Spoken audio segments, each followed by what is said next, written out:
Hey, thanks for joining me. We're all fans of Jim Lee, right? And we're all fans of video games, right? I mean, I guess most of us probably are on some level. So I am double dipping again. I do this occasionally. I mentioned this. I've already looked at this book, but it was 2 years ago. And as I said before, that I have quite a few more subscribers now than I did then. And sometimes I like to show things again to show them to new people, and why not? Jim Lee's is a name that gets views and content clicks and things like that, and it's always interesting to look at some weird random thing that you maybe didn't even know existed.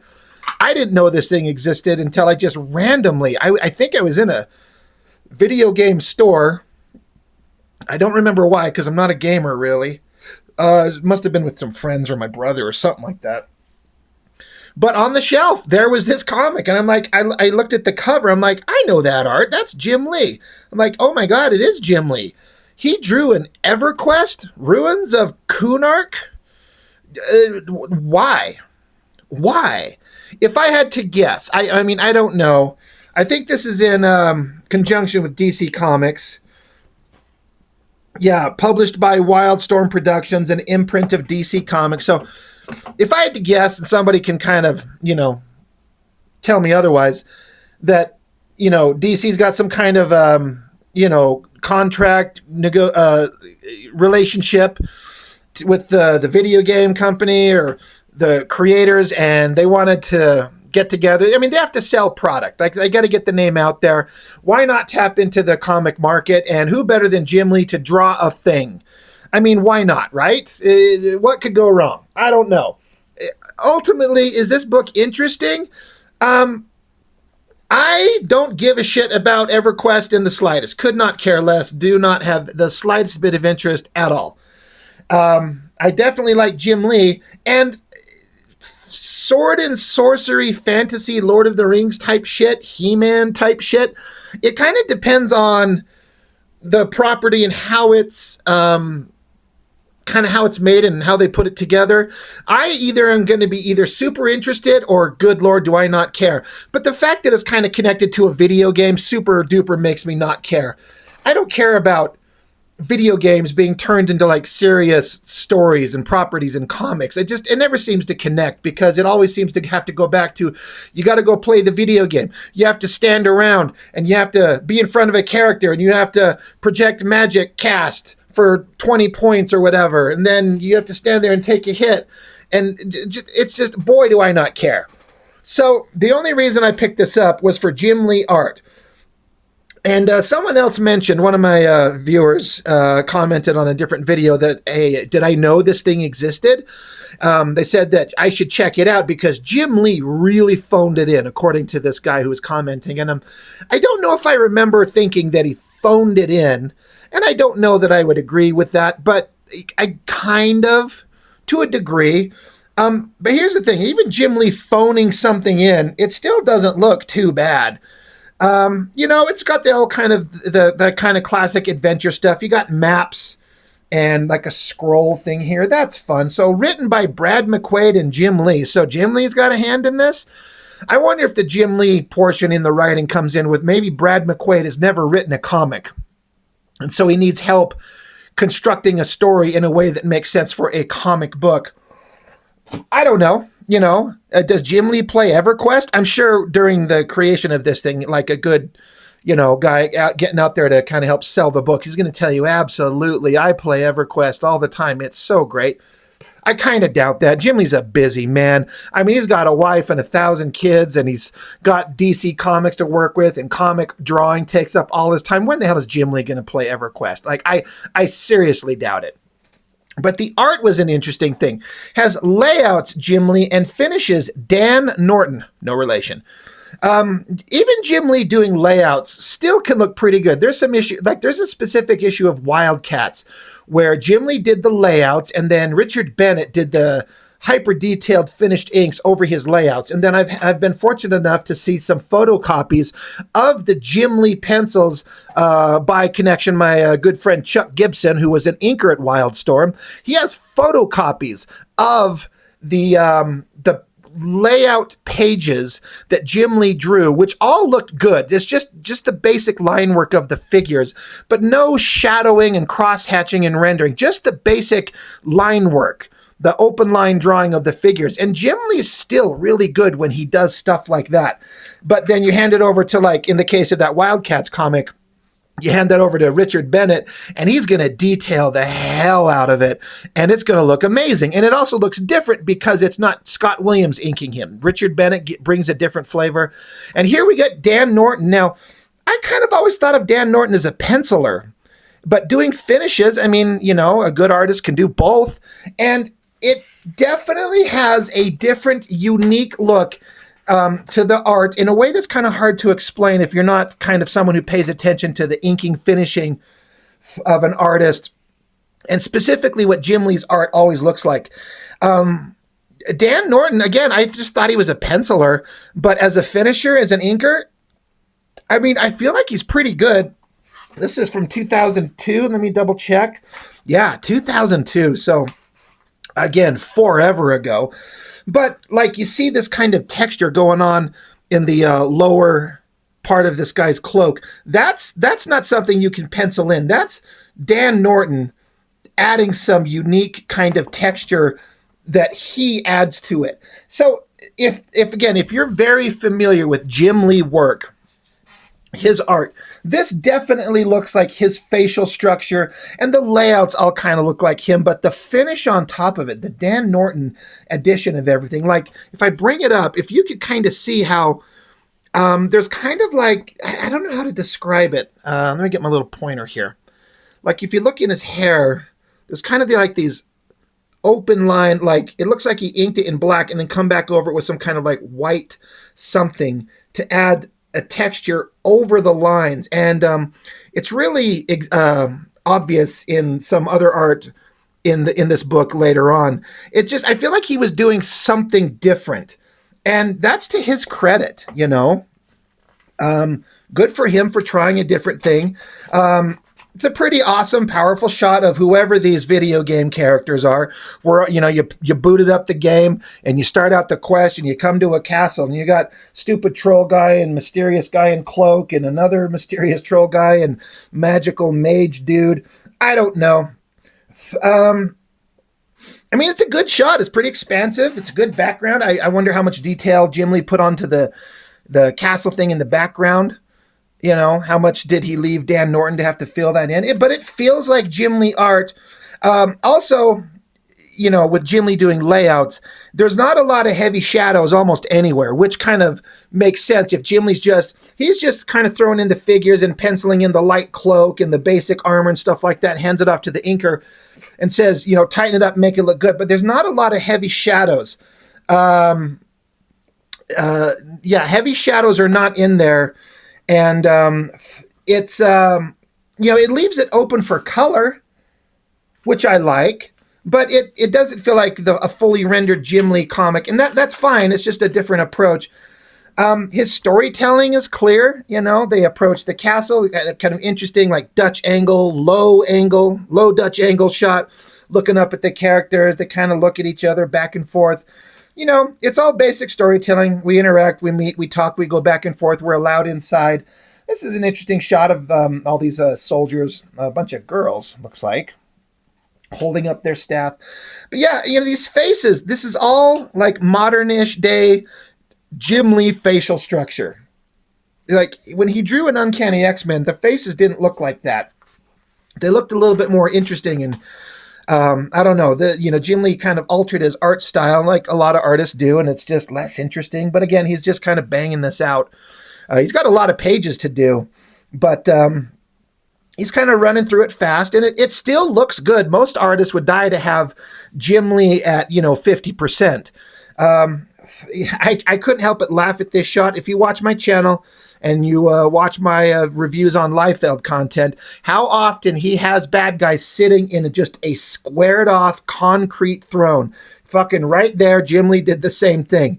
But at least the back of it, he kind of gave it some kind of a designy element there. There's something, but I'm like, oh my God, this armored, whoever the fuck it is sitting in a perfectly rectangular, squared off concrete throne. Maybe that's where Liefeld got it from. He's like, if Jim Lee can do it, I can do it. But the compositions of everything work. Like, it's clear. You got the face shots of all the characters. Again, low Dutch angle shots to give drama. The costumes are all kind of detailed and well rendered. It's fine. I tried to read this, and I couldn't. I don't care. There's nothing interesting about this story. So again, I was just here for the art. I really like that top shot right there, and Jim Lee, kind of the way he has that billowing cloak in the wind, and then the colorist making that kind of mist. Who did the coloring in this? Guy Major. Don't know who that is. Good overhead shot, good perspective on some basic buildings. Kind of the traditional hero going into the local tavern. Got to walk inside, got to meet some unscrupulous folks, got to be a hot girl with their boobs hanging out. Good female face shots, but again, it just feels like this is so quintessential Jim Lee stuff. Like, it looks good, but it also feels like autopilot. And Jim Lee can get on autopilot significantly easy. And again, most artists would kind of be happy to have Jim Lee on autopilot skill level. But I want to see Jim Lee.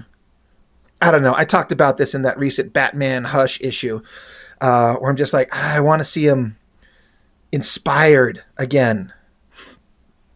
This close-up shot, the eyes, this is something that Jim Lee loves to do. He needs to have an intense shot, just this kind of like three-quarter angle shot, eyes, little side of the face, bridge of the nose. He loves to do this kind of a shot. And it works. It's basic. It's simple. It tells the story, and it gets you out of a panel really quick. I really like this overhead shot looking down. All the detail, all the different figures. It looks cluttered, appropriate amount of all kinds of background and rubble and debris. It feels lived in, and it feels like there was a giant bar fight where she kicked the shit out of everyone. Her flowing cape looks good. It all looks great. That's a very Jim Lee female face. But yeah, they just keep going back. Mysterious guy now gets flaming sword from hot girl, and then I guess he remembers that he used to be a powerful warrior. I mean, I'm looking at this splash page of this dude. It's kind of the most generic Jim Lee pose, and then that fucking monster. Jim Lee loves monsters that have like giant heads and giant upper bodies, and then skinny, spindly little legs and long, gangly arms. Like, these are the lizard monster bad guys from Wildcats. These are lizard monster bad guys from Divine Right. These are lizard monster bad guys from Fantastic Four. Like, it's just this one design, except he looks like he's a hairy pile of shit or something. I don't know what he is. It's a fine drawing, but man, you could tell a Jim Lee design, because it's kind of boring. Again, more just basic compositional pages that look good. The storytelling's clear. You understand what's going on. That looks very much like, that is a Jim Lee face if I've ever seen one. It's fine. It looks good. It's got all the detail. And then Dan Norton finishing it. I mean, I feel like he put in a lot of effort on this. I would like to think he got paid a good chunk of money to, finish a giant book. Like, this is a big book.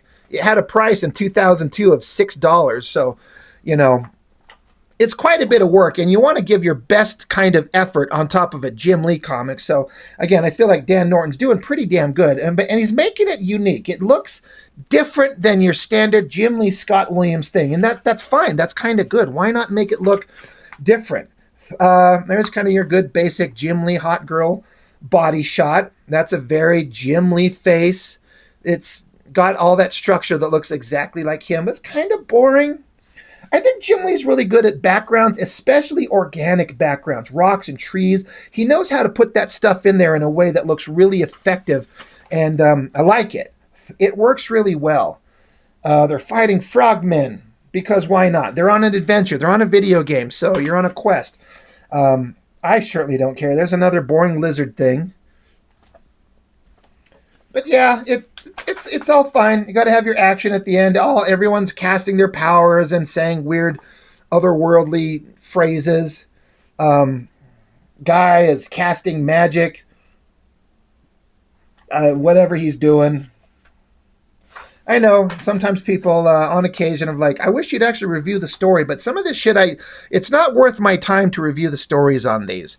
It just. I don't want to be here to be bored to tears unless it's funny. and then I'll make fun of it. It can be boring but funny. But this is just kind of boring to me. It's a kind of a fine shot of the girl. It's kind of a nice hand there.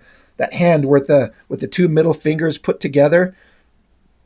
I've kind of adopted that a long time ago. I see Jim Lee do it. I see Whilce Portacio do it. He does it there. He does it there. You know, it's fine. She's casting her magical spells. That's fun. Big side view shot of a guy there. You know, there's some rendering going on. I bet Dan Norton got to have some fun throwing some ink lines in there. But yeah, it's just kind of just a sword and sorcery fantasy video game adventure. I don't know who Wizard Guy is. These guys, he throwing up gang signs. Up, there's going to be a drive-by shooting, and some little kid's going to get shot. That's going to suck. There's that shadowing, kind of that way of putting the shadows underneath the nose and the mouth and the cheek. That is very much a Jim Lee thing. That looks very much like a face that he does in Heavy Shadows. There's another example of the close-up of the eyes. That same girl shot right there. See the girl shot there? And you got the guy shot there. It's the same fucking drawing, just wrinkly old man and smooth-faced young girl. But it works. It gets a panel. It gives a moment of pacing to have some story added and kind of, you know, see a guy far off on the throne, closer up on his face, closer up on his eyes as he thinks. There's kind of theoretical drama. It works. Big giant boats. And off they go, and evil lizard monster is cackling and laughing, and then that's it. It's done. You get a pin-up, penciled inked, and presumably colored by Portacio. This is an art style that he farted around with in the early 2000s. Super, super open line. Like, eliminated all the heavy shadow and rendering and cross-hatching that he does normally. And it's kind of interesting to see him try that. It looks interesting, but it's not my favorite version of his art. This is something penciled by Richard Friend and inked by Jim Lee, which is kind of a weird thing because Richard Friend's an inker primarily, and Jim Lee's a penciler primarily, but they swapped roles, so that's fun. You got a great one by L.A. Garza. That looks really good.